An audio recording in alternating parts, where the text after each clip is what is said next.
even have some tea to go with it. It's nothing, I'm not spilling the tea, I'm just talking about Oxford. It's been a while since I've had my Oxford offer, and I'm sure, well, if you haven't watched my Oxford offer reaction video, you should watch it now so you know how I felt right after I got the offer. That was all the way in on Wednesday the 9th, which was nearly 2 months ago now, actually. No, 3 months ago now, actually. So as you can imagine, I was, beyond the moon to get an offer, and I was excited, I was pumped, I was just ready to go. But being realistic, those feelings, they are very motivating, and they do make you happy for a period of time, but they don't last long. As time goes on, you start to realise that it's actually quite a lot of stress and pressure from like the people around you. So my parents have a lot of expectations right now, the school does, I myself do as well, because I know that I really, really want it now, and it's possible for me to get it if I get the grades. There's literally not a day I don't think about it, because I'm in school every day and it just rhymes with it. But apart from that, it's just, I still feel very surreal. I still don't quite believe it for some reason, but yeah, I'm still just as happy as I was when I first found out I got the offer. So not much has changed since then, apart from the fact that I'm a lot more stressed now. But yes, we shall get onto that later. My plan was to actually firm Leeds and ensure Manchester, because I was not planning to get into Oxford, so I was just really getting my plan ready to not get into Oxford. So yeah, my backup was Leeds, to firm my Leeds. I couldn't firm Leeds in the end because I couldn't ensure Leeds in the end because the grade boundaries were too close to Oxford's grade boundaries, and I do want to give myself a bit of space just in case I mess up on a day for some reason. So I didn't want to jeopardize my chances to go to uni just because of that. So, and it's not like I don't like Manchester, I do love Manchester as well, so I thought, why not just give myself a little bit of space to move around. So straight off the bat, they sent me a contract thing, or a letter from Hartford sent me an email to kind of like confirm my place and for me to sign a contract and stuff like that. Some unis some colleges send letters, some colleges send emails. Hartford sends email, so I got an email. It says, "I'm pleased to offer you a place to read Japanese for admission in October 2019 on condition you obtain the following grades in your forthcoming examinations in the current academic year. A-level grades at AAA. This letter constitutes your formal offer of a college place at Hartford.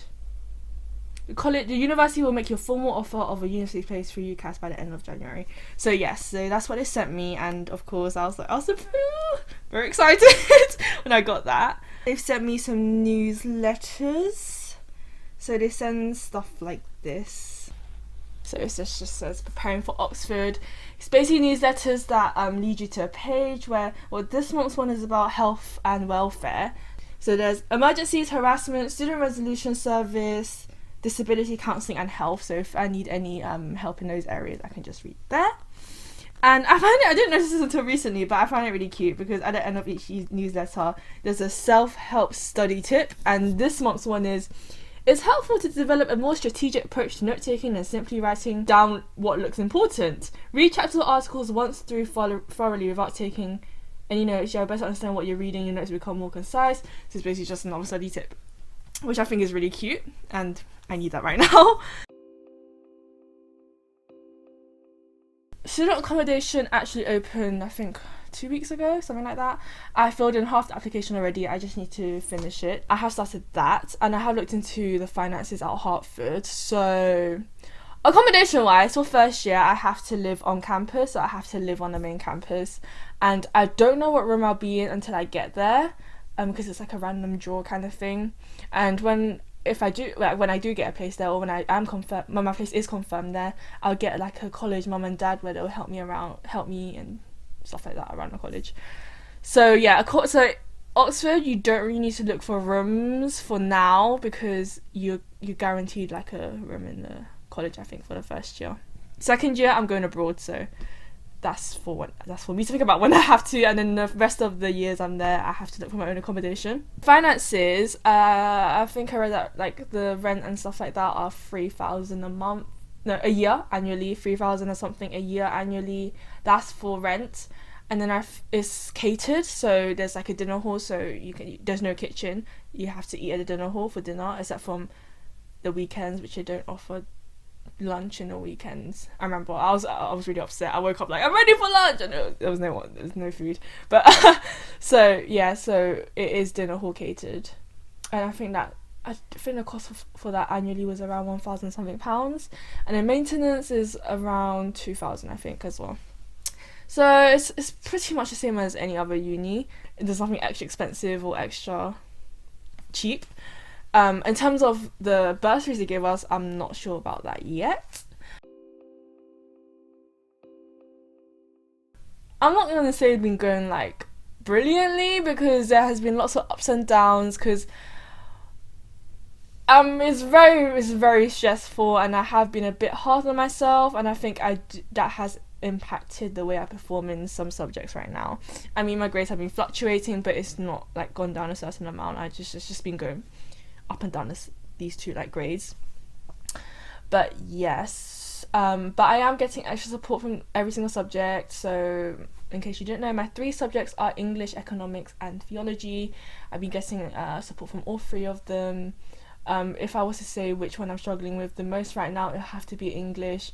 It's just something I find very difficult to grasp, and I know I'm going to put extra hard work in to get that A. And I really want to get that A, so I recently got one of my NEA grades back, which I was very happy with, which is a coursework for English. It's just, I hope in my second one I can get something, similar to that. I did my mocks last week. It was really stressful, because I kind of want to treat it like a real exams, because I want to see, if I treated like a real exam, what would I get? And by doing that, I put extra stress on myself when I didn't need to, since it wasn't a real exams. So and the papers, they weren't the easiest, because they were like specimen papers from like another company, and normally those are harder than the real papers. Now it was just a bit during exams. My timing was not great during exams. I'm hoping to maintain my 3 A's I've been getting so far, and I do feel like there's a chance I might fall a grade or slip up a grade in English, which if it is the case, then I'm gonna try my best not to let it get to me too much, because it's all a learning curve at the end of the day, and it's good that I got these grades now and not in the real exam. Like, I know everyone says that, but it's true. Like, I made the timing mistakes now, so I didn't have to make it in May or June, which is great. So yeah, I think I'll get something along the lines of maybe ABB to 3 A's, if 3 A's or if I get really lucky. But yeah, ABB to 3 A's, and I'll be happy if AAB or ABB, because they weren't easy, because these mocks, it was literally all my exams in a week, and normally that's spread out between 4 weeks if you think about it. So that is, even if you spent 2 weeks before revising for all your subjects, it's still going to be stressful, because it's everyday exams. I'm scared. I am terrified. Like, I know this is everyone's biggest fear, is to sit down in an exam room, open the paper, and go blank. I'm so scared that'll happen.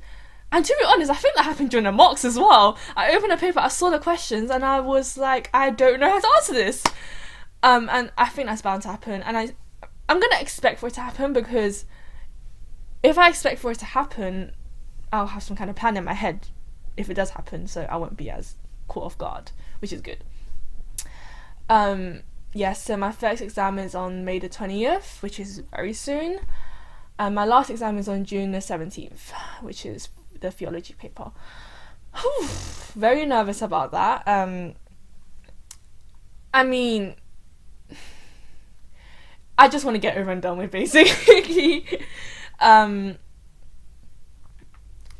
It's just I want to go into that exam room and write everything down that I to the best of my ability and just send it off, and hopefully the examiners can understand what I'm saying. I know it sounds weird, but I'm going to try and enjoy these exams as well. Hopefully that'll help me like it a bit more. But yeah, so it's stressful. It's stressful. But as long as I revise and I don't, you know, sabotage my own grades by not revising, I think I won't go too badly, unless I completely, something happens, which I hope it won't. But nothing will happen, everything will go fine. It's a lot of pressure. I mean, of course, getting an Oxford offer is like an amazing thing. Everyone's been telling me it's an amazing thing, and I do think it's an achievement. But it's just one of those things where it's like, you know, when you apply for Oxford in the beginning, just like, oh, you know, it's fine if they reject me now. It just, you know, can you help me get over it quickly? Because you have no like ties with the uni yet. They haven't spoken to you. It's just fine if they reject me now.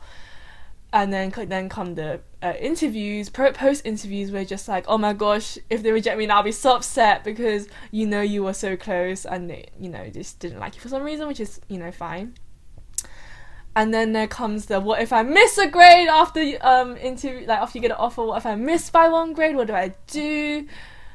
It's just like, what if I was so close but yet so far? It's just thoughts like that every single time I think about this offer, which I think is normal because it's not a breeze. It's really not a breeze, and to get 3 A's is not a breeze. I wish it was, but it's not a breeze. I'm also trying to enjoy my subjects while it lasts, because I won't be doing, you know, economics, theology, English anymore once I get to uni and stuff like that. I'm really just trying my best to direct my stress as a way of motivation, so I don't slip up during the real thing, and I don't, you know, lose it or burn myself out before the real exams. I just need to, you know, keep my head on track and revise and just have time off when I need to and give myself me time whenever I need to, without making it last like 2 years. But yeah, that's what I'm aiming to do right now. Hopefully next time I'll be making a video, because I got the grace to go to Oxford.